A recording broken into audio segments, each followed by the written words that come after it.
Ladies and gentlemen, Eric Johnston. We're both wearing the same shirt. Which I know. I didn't even plan this. We didn't plan. One of us is going to have to change. Yeah, no, I'm not changing. Or take our shirt off. This is my workout shirt too. Like I go for runs and I wear this shirt with pride. I'll have you know, because I do the trail runs and I'm like, because you've done a bunch of for Mission 35. You've done a bunch of shows. I'm like your go-to comedian. Go-to host, go-to comedian, and then you're like, Eric, I want to book you again. I'm like, right, like kind of same show as last time.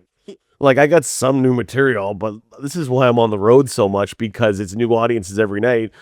It's gonna be the same thing. You're like, nah, we got a lot of new people. It's gonna be great. It's gonna be great. That's your tagline. It's gonna be great. It's gonna be great. Don't worry. It's gonna be great. And you know what? It always was.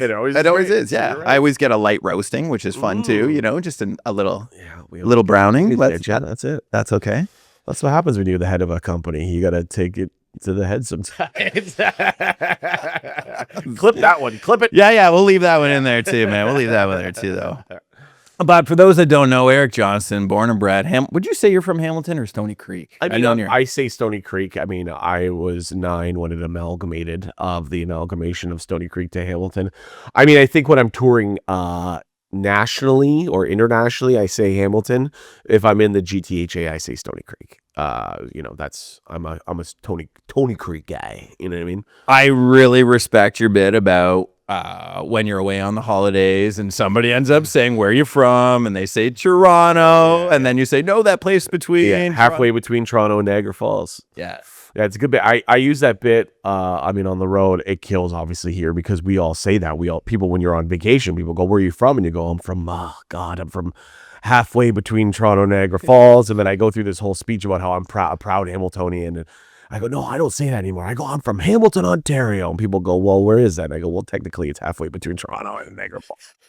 And now I have like stickers at my merch table that say Hamilton, Ontario, halfway between Toronto and Niagara Falls. So it's become a little bit of a branding thing. And I mean, truthfully, I really am trying to be the Hamilton comedian. Yeah. I'm trying to be the, I say in the show, like Martin Short, Eugene Levy, Eric Johnston. Love it. That is the goal. That is how I would like to be recognized as a Hamilton comedian. Well, you got a lot of stickiness, and I don't mean that in a sick way. Okay. but I mean, like, what that's saying right now, I remember after seeing that, you said that 2, 3, I don't know, maybe even 4 years ago near one of our shows. But now I say, when I'm away on vacation, I'm saying I'm from Hamilton. I won't even explain the rest. Sure. Because of you. I think with guys like you and I, we're both such Hamilton guys. Yeah. And that is part of our identity. But also, we're true to that fact. You and I are both, I don't know if we can swear on this thing, no bullshit. Yeah. So when you are no bullshit and you can present that in a way, people remember it. Like you remember that bit and you haven't seen that bit in years. Yeah. I mean, we're friends and you're from Hamilton, so it's easier to remember it. But like, I'll be on the road, like Kamloops, British Columbia, and I will do a show and then come back like 3 years later. And then the same person in the audience will come back to the show and be like, "Are you doing that bit tonight?" I'm like, "What? Like, you know that bit?" They're like, "Yeah, it's my favorite bit." I go, "Well, I wasn't going to do it, but now that you're here, I'll do it for you, I guess." And they're like, "No, I brought my buddies so they could hear you do that bit." Like, as a comedian, you're so concerned with like always having the brand new material, right? It's like unlike a band where when you go see a band, you want to see the band's hits, your favorite songs of theirs. When you go see a comedian, you're expecting to hear the new shit.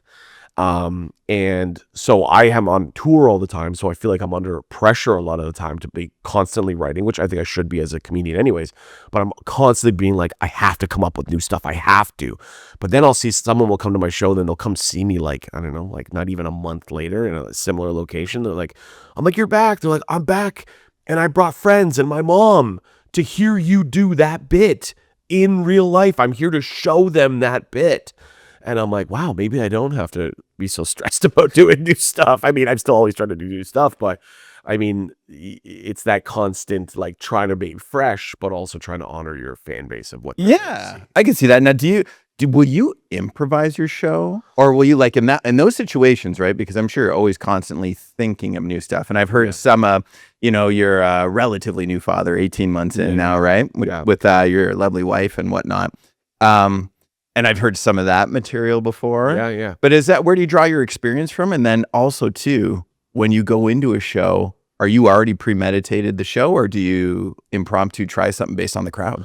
I mean, a little bit of both. For the most part, the show is the show is the show. Like if I'm on a run, like I've been on tour now since Valentine's Day, and I'm on tour until Remembrance Day. So I have a show pretty much somewhere every weekend, Thursday, Friday, Saturday, or Friday, Saturday, Sunday, or Friday, Saturday, whatever. Somewhere. I'm somewhere doing comedy.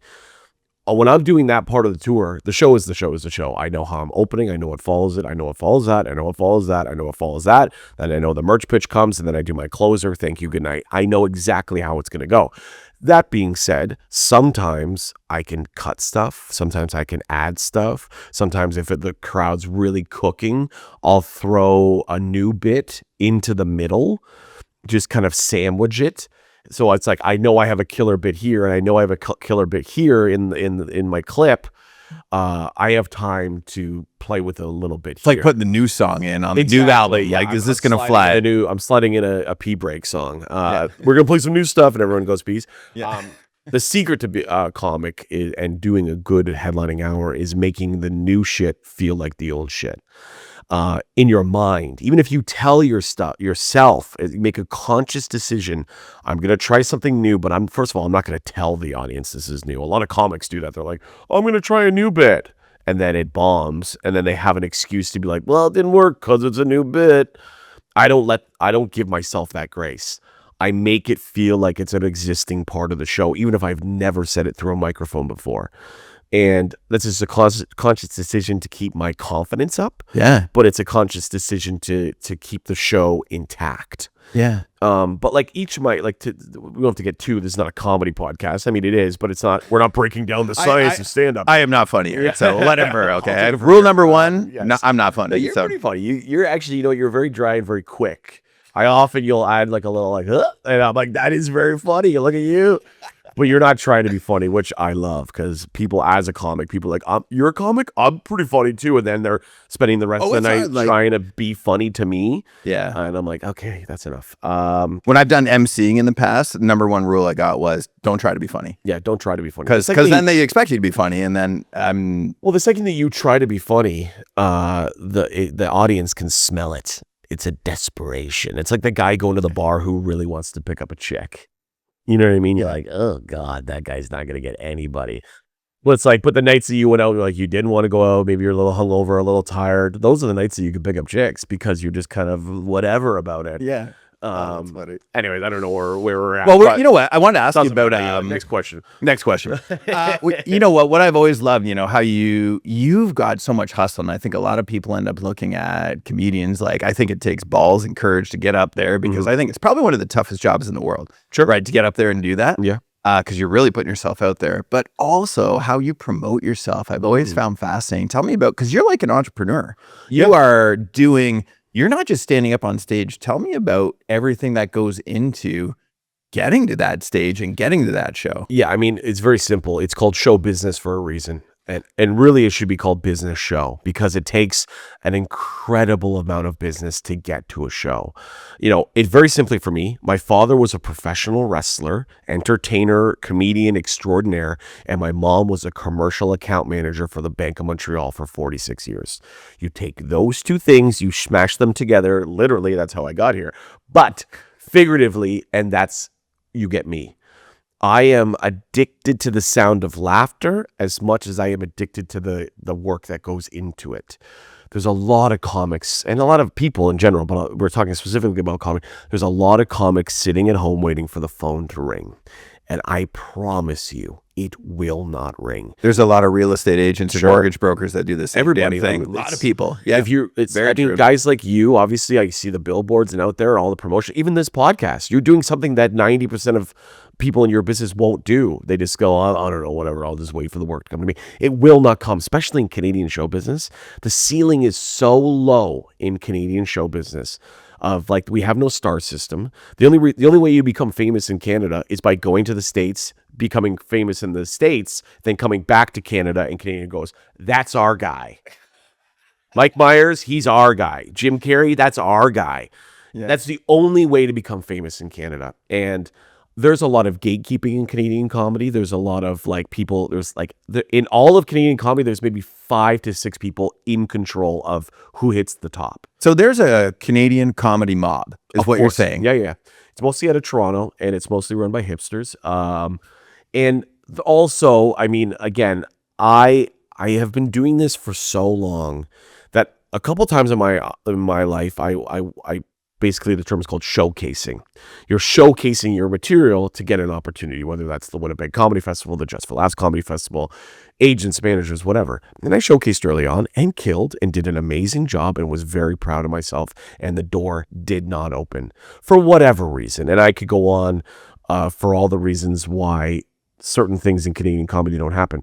I just went, I'm tired of this. I'm not going to go knock on doors. I'm going to go build my own buildings. Right now. I'm going to make my own tours. I'm going to promote my own shows. I'm going to make my own posters. I'm going to go out there and I'm going to build a fan base from the ground up, period. And how long have you been doing this for now? Because 15 years, right? So I think because a lot of people will see a final product, and I know that for you, similar to me, some people will see some success, but I know the train hasn't even left the station. Like your aspirations are so big. Yeah. What would you say to people who are getting rejected and say, I've tried, and it's just not working? Because I'm sure, like you said, you did a showcase, door shut on you. Yeah. How do you stay resilient doing that all the time? Quote I often think about is the number one reason why the Rolling Stones are still the number one band in the world is because they've never broken up. The Rolling Stones have never broken up. The Rolling Stones have never stopped playing. And that is why they continue to show up in their 80s and 90s. And they're like friggin' on IVs and skeletons getting rolled out onto the stage. But they are still selling out arenas. That is the very simple kind of, this is my quote answer. The reality is it really truly is just keep showing up and not taking no for an answer. I auditioned for the Winnipeg Comedy Festival. And I had an amazing set, so much so that the booker for the Winnipeg Comedy Festival beelined it to me through a crowd of comics and people. And the festival happens in April. This was years ago.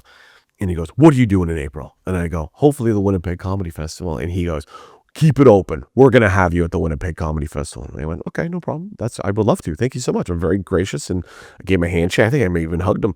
And I kept April open and the lineup went out. And I was not on it.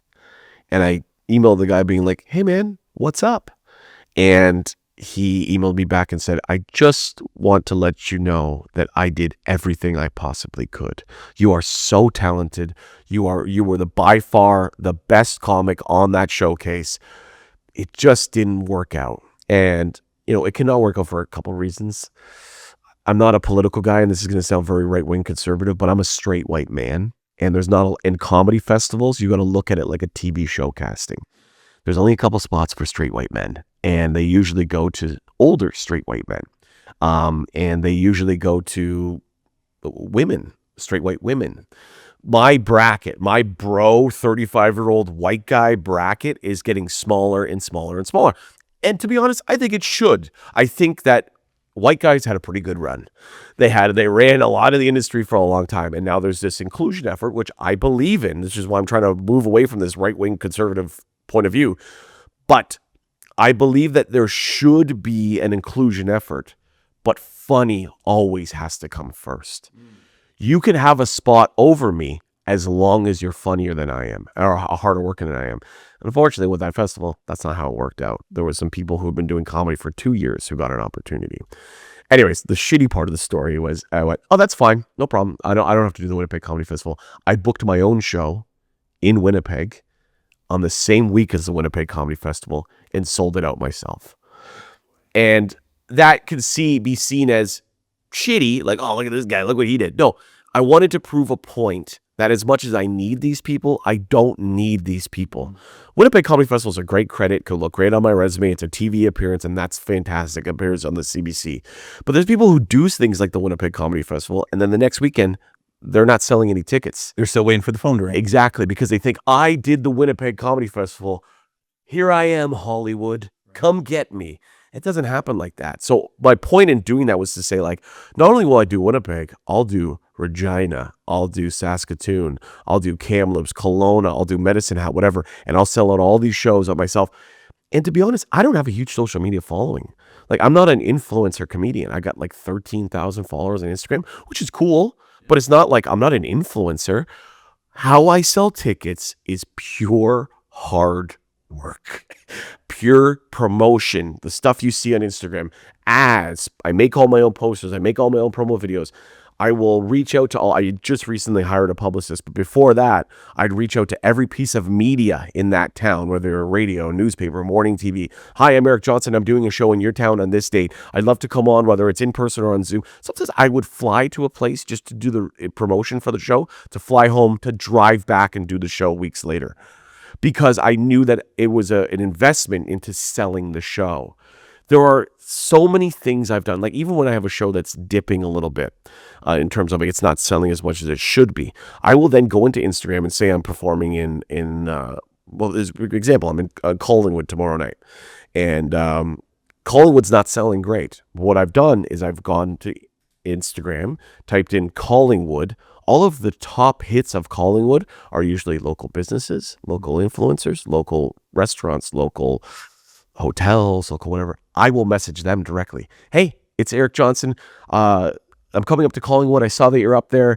I just wanted to share the show with you, let you know I would love you to get tickets, but you're not obligated to tickets. But if you can't get tickets, I would love if you just shared it for me and let your following know.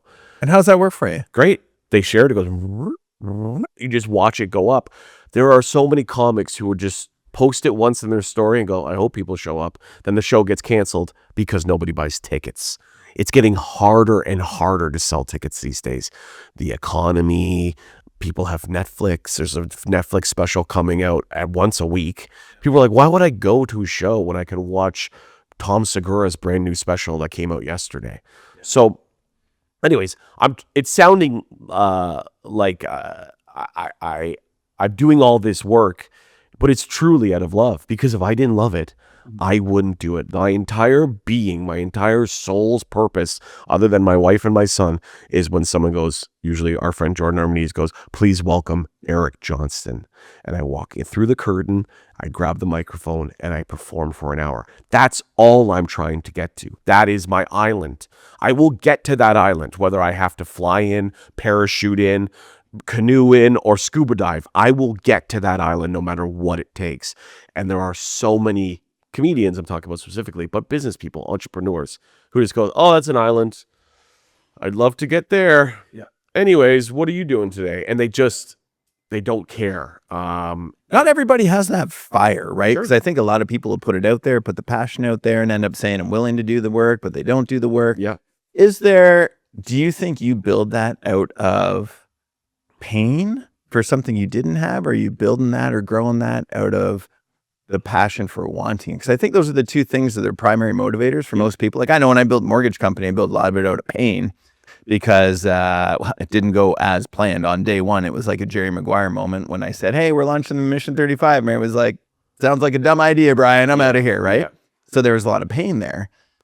But for you, does your purpose come from the passion and just the passion, or is there pain for building it too? I think it's both. I think everything in life is passion and pain. I really do. I think that, I have a huge history, which this is not a 6-hour podcast, so we don't have to get into it, but I had a father who was an entertainer who died 9 days after my 13th birthday. I spent the rest of my life seeking approval from someone that I'm never going to get it from. I am doing this to make my dad proud of me. That is so painful, yet so beautiful that it creates such amazing passion. And, I know he's proud of me, and he's been proud of me since whatever, before I even started doing this. It's not about that, but that is my motivator. That is my in the coal in the oven that sits inside my soul. There's that. There's also financial stress. I'm a homeowner. I have a baby. This is my job. I don't have another job. I'm only a comedian. I'm only an actor. I'm only a professional MC. So there's that. That's a big driving force, is not defaulting on my mortgage. But also I just love it so much. I cannot describe to you the feeling of killing. I can see it. And just how you said it, when you end up saying to me even before this started, those words that you look forward to, I felt it. I get that. And I think the more times you say it, it becomes more and more visceral with you as well too. I wanted to, you brought up home ownership, and we run a mortgage company. Yeah. I'd love to get your opinion and your story on buying your first house with Jana. Like, you guys got a beautiful house, got a beautiful family there. Yeah. Like, tell me what that was like from your perspective. I mean, I didn't have much to do with it. No, so I was living the Stoney Creek dream, and by that I mean I was living at my mom's house as long as I could. That is the Stoney Creek dream.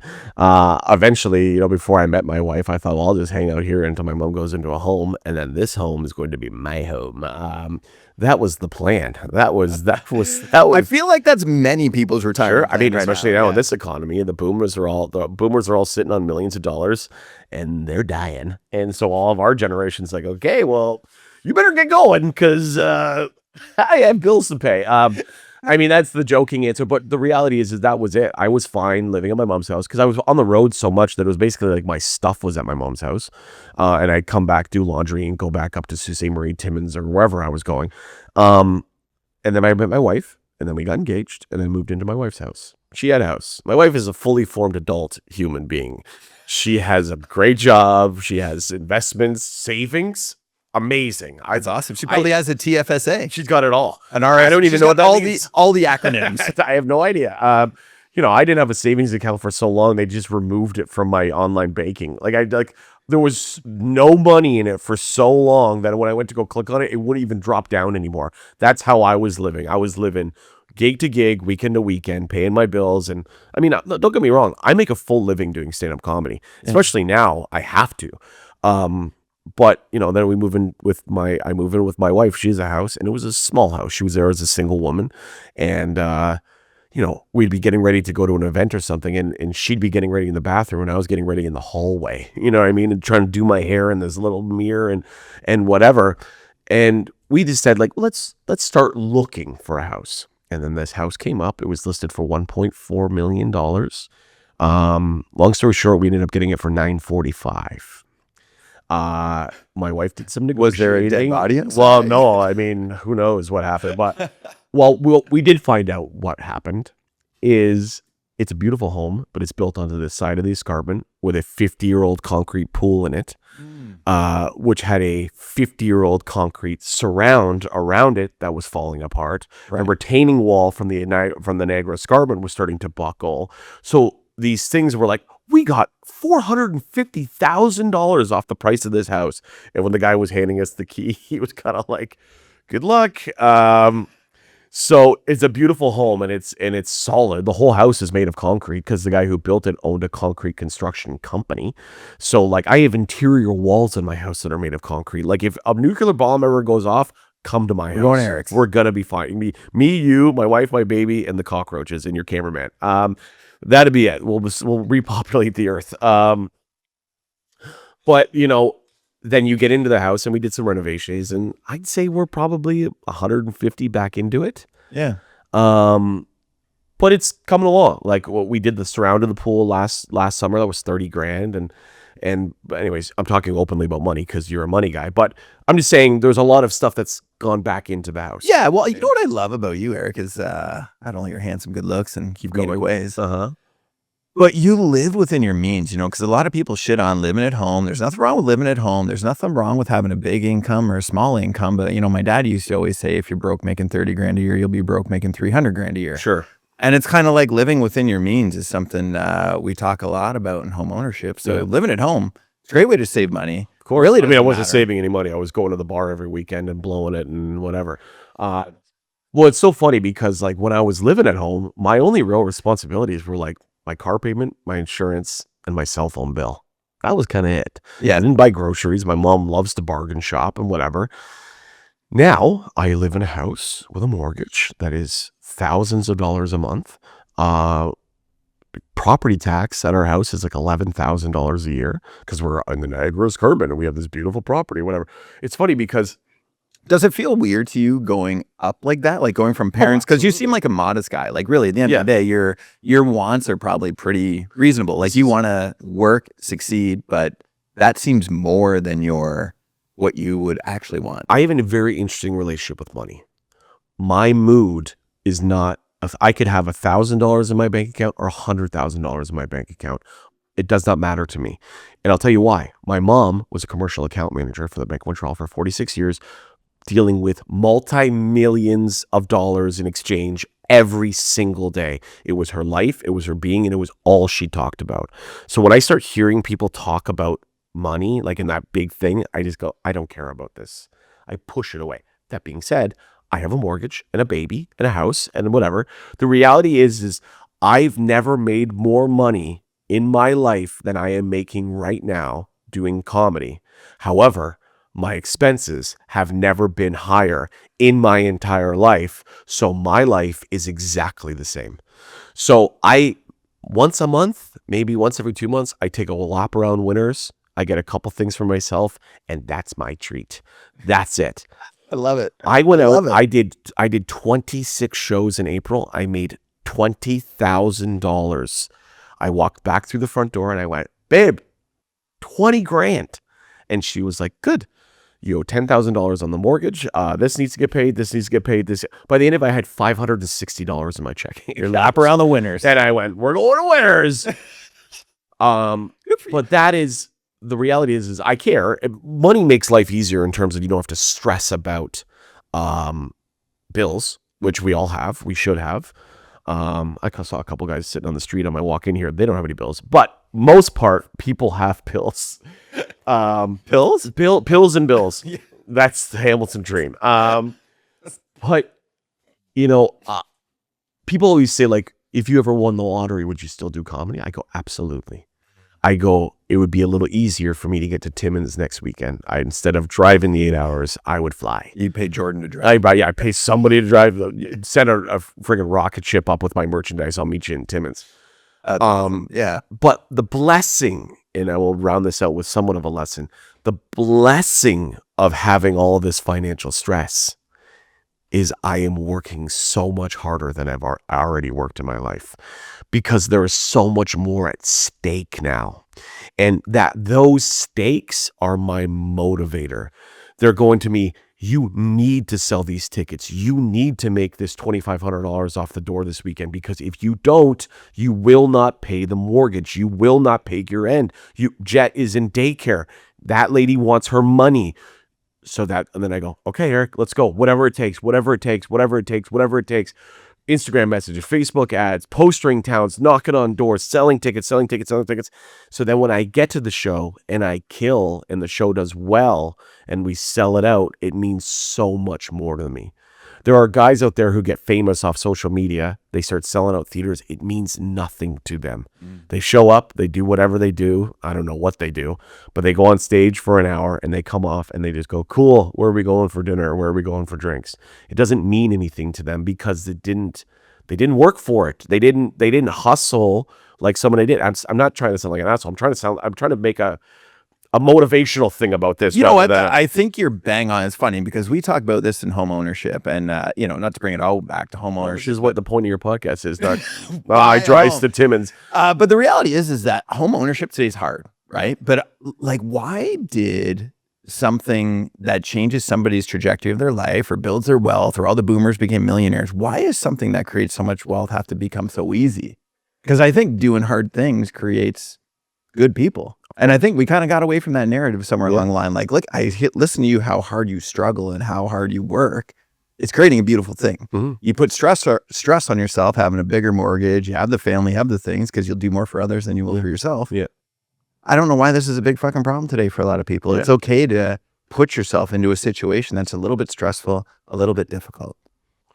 I mean, I agree. I think, what's that quote? Like, hard times make whatever men, and easy times. Yeah. I'm sure you've said it before. I can't remember exactly. Easy times create weak people. Weak people create bad times. Bad times create strong people.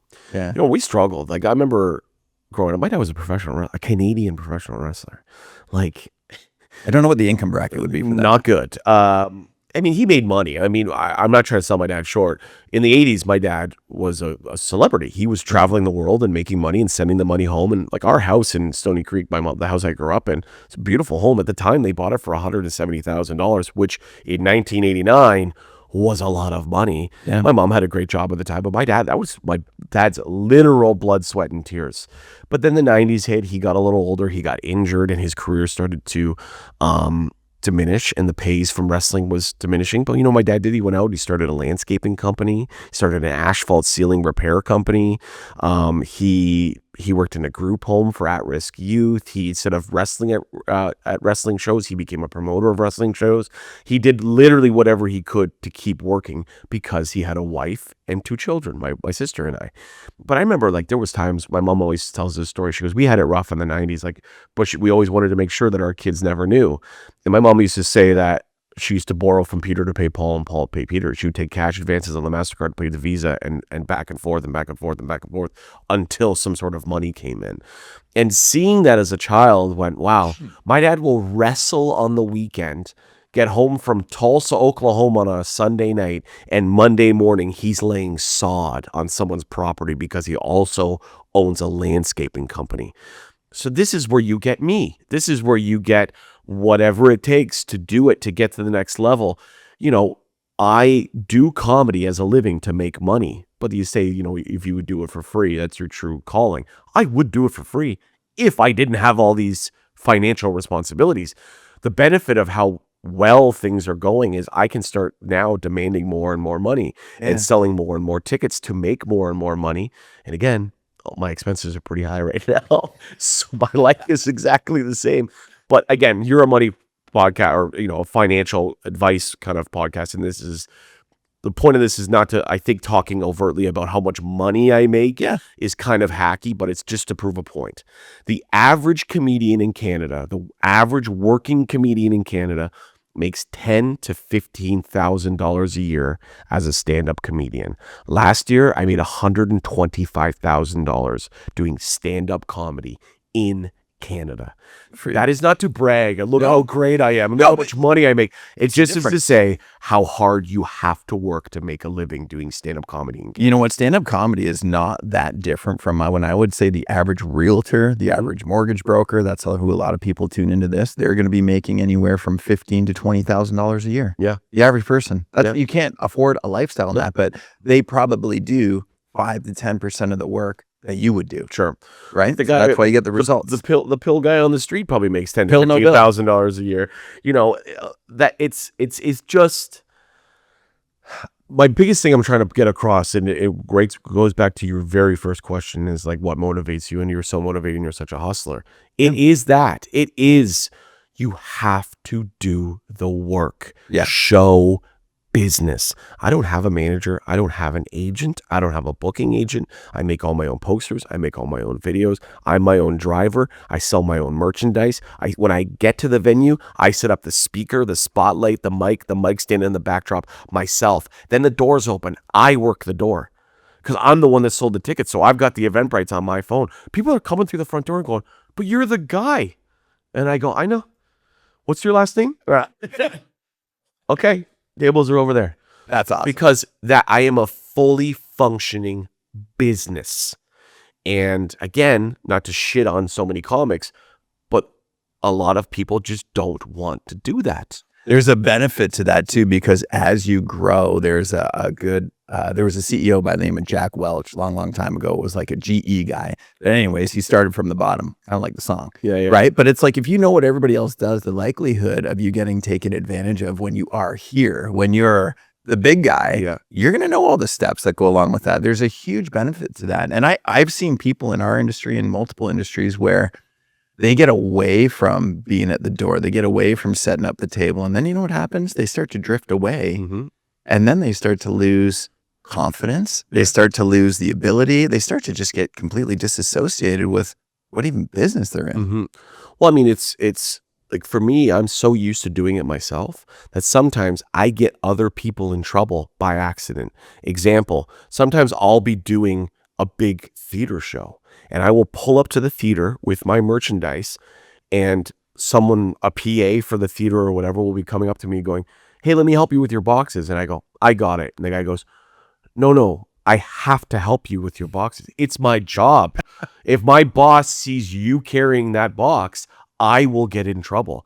Please give me the box. And I'm like, all right. I hand him the box, and then I'll be like, all right, so I'll sell merchandise. They're like, no, we have somebody to sell merchandise. And I go, are they going to charge me to sell merchandise? And they go, yeah, they take a cut. I go, I don't need them. Thanks. Do it myself. Yeah. That's fine. I literally walk from the stage through the audience into the merch table. By the time the audience is leaving, I'm literally toweling off and powering on my Squarespace to sell merch, because now I treat my merchandise also like a meet and greet. Yeah. So people will come up to me and go like, "Oh my God, it was such a great show." And I have a running joke with Jordan Armides, and I always say t-shirts are $25, and it's become a running joke because people will be telling me about their life, which I do appreciate, when they're like, "I loved with this bit because, my father passed away and blah, blah, blah." And I'm like, "Oh my God, that's so great," whatever. Then we'll come to the natural end of the conversation. I'll go, "So anyways, t-shirts are $25, books are $30, stickers are pay what you can, hot sauce are $15 each, or two for $25. These are all the t-shirts behind me, and I'm happy to sign a book for you." That's my pitch. So Jordan will be like, "Well, hey, it worked." Exactly. You're wearing one. I mean, I'm wearing my own merch, put my own merch together. But it's become a running joke with someone. When someone's like going on in conversation, I'll just look at them and go, "Anyways, t-shirts are $25. But that's it. And I make almost as much money selling merchandise as I do for doing the shows. Well, you're doing the work, right? Yeah. So tell me about, tell me about, you've got a couple other things going on. You said you got a book as well, too. You also have a documentary that you just did out on Bell. Yeah. Right? Running with the Bull. Run with the Bull, yeah. Run with the Bull. I wrote a book called Run with the Bull, 3 Generations of Sports and Entertainment. Came an Amazon #1 bestseller, which I was thrilled about, thinking that I was going to become a millionaire. Amazon #1 bestseller. They sent me a check for like a couple $100. And I was like, "Oh, cool." I was like, "Enjoy the yacht, Bezos." But I then sold that book on the road and whatever. So then about a year ago, a year and a half ago, I'm on stage in Toronto. I'm doing the show. Same idea. Run off the stage, doing the merchandise. Some guy comes up to me and goes, "Hey, I'm Paul." I go, "Hey, Paul. Nice to meet you." And he goes, "Are you sticking around after the show?" And I go, "Yeah, I'll be here." And he goes, "I'd like to buy you a drink." And I go, "All right, cool." And I go, "T-shirts are $25. And he goes, No, I'm a producer over at Bell 5 TV1. I was really impressed with your show, and I think we should talk about you having your own TV show on Bell 5 TV1. So now I'm like, "Yeah, of course, whatever." So then I continue merchandise. There's like 200 people there, so I'm sweating and finding t-shirts and whatever. So it turns out we did talk, and he goes, "I think you have a very interesting story." And I go, "Paul, I have so many stories. I wrote a book about it. Here is the book. Take it and read it and let me know what you think." And he did. And then we had some back and forth meetings. Long story short, he was like, "This is cool. This is a good story. Your dad, your grandfather, professional wrestlers, they both died, motivated you into chasing your dreams in show business and blah, blah, blah, blah." He goes, "But like, what else? Like, what else is there?" So he connected me with a producer and director by the name of Thomas Conway, who was the director and producer of this TV show.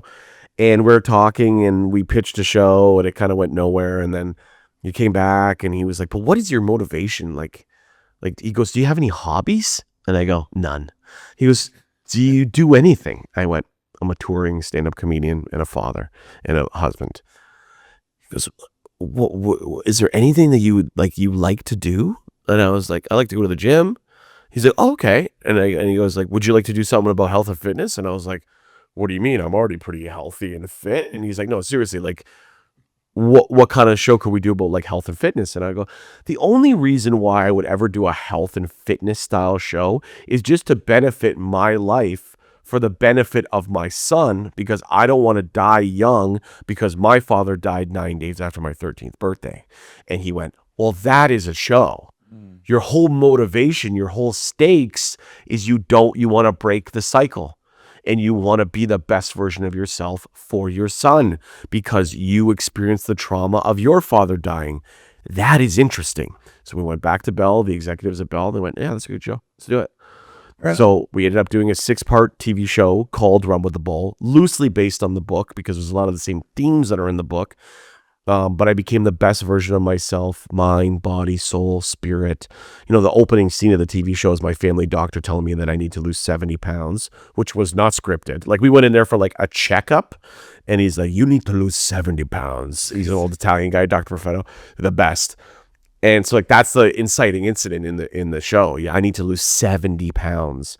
So, but also I had a lot of trauma that I was carrying around, obviously with the death of my father and his alcoholism and all that kind of stuff.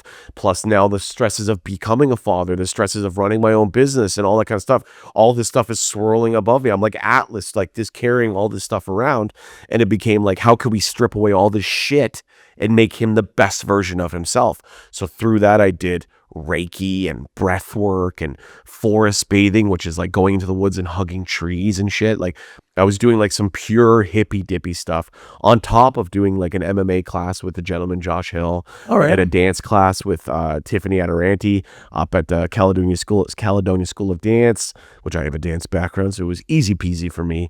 I ran 3K, which for me was torture. I'm not a runner.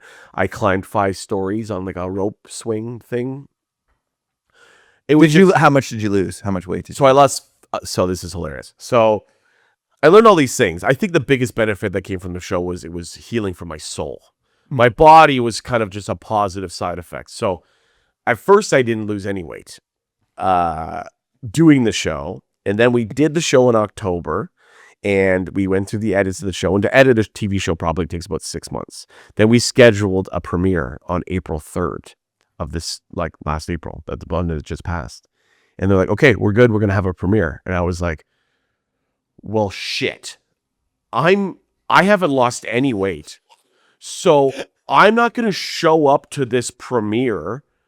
And the audience is going to be like, this fucking guy didn't learn anything. He's bigger. He's bigger. If anything, he's gained weight. So then that's when I really started to take things seriously. I was doing some intermittent fasting. I went back to the gym and I initially lost about 22 pounds. That's awesome. And I put a little bit back on because it's summer and lifestyle and I'm touring a lot. But now I'm still down about 16 pounds. There you go. 16 pounds for me is like, I feel better. I look better. I whatever. My goal weight is 220. Nice. When I met my wife, I was 220, and then I tricked her and gained 30 pounds because love has no eyeballs. Safety weight. Yeah. So, but yeah, that's, again, the biggest thing that I learned doing the show is that I was carrying around a lot of emotional baggage that through doing the show, I was able to, and the book, was able to finally just put that down and going, you're a father now. You need to write your own story. You've been living in the shadow of your dad's legacy and his death for too long. Go make your own way, make your own footsteps. You've already filled his shoes. Just go make the footsteps. And since then, I feel like I've just been let free. Like I'm a free man. Anxiety gone, depression gone. You had that before? Yeah, I think everyone deals with a little bit of something. Yeah, I agree. You'd never know it too. You never know it. I had my first panic attack when I was 16. I was hospitalized because I thought I was literally dying. But turns out just a panic attack. And then for years I battled it and whatever. And I also wasn't living a healthy lifestyle. I was a touring single comedian. You know, I've spoke openly about this and my wife's fine with it. I was pretty much a sex addict at one point in my life, and I'm a touring single guy going town to town and which waitress and which I'm getting a freaking callus on my thumb swiping so hard as I'm getting into these towns trying to pick up chicks. My only motivation for doing comedy was to try to get laid. That was the only thing. I did a pretty good job of it. But it was so empty. I was so disgusted with myself, and now I have love and a wife, and who we've been married for 3 years and together for almost 6.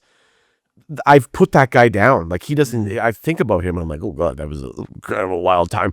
That guy had that lifestyle comes with a certain amount of depression and anxiety and whatever, that this emptiness, this trying to fill the voids in my life with material or I guess sex. I never did drugs, but drinking, sex, travel, an entourage lifestyle, which I was trying to create, which did not serve me. I was playing a character for the most of my 20s. I was playing Mike, the situation from the Jersey Shore, from age 20 to 28. I was just a douchebag Guido comedian.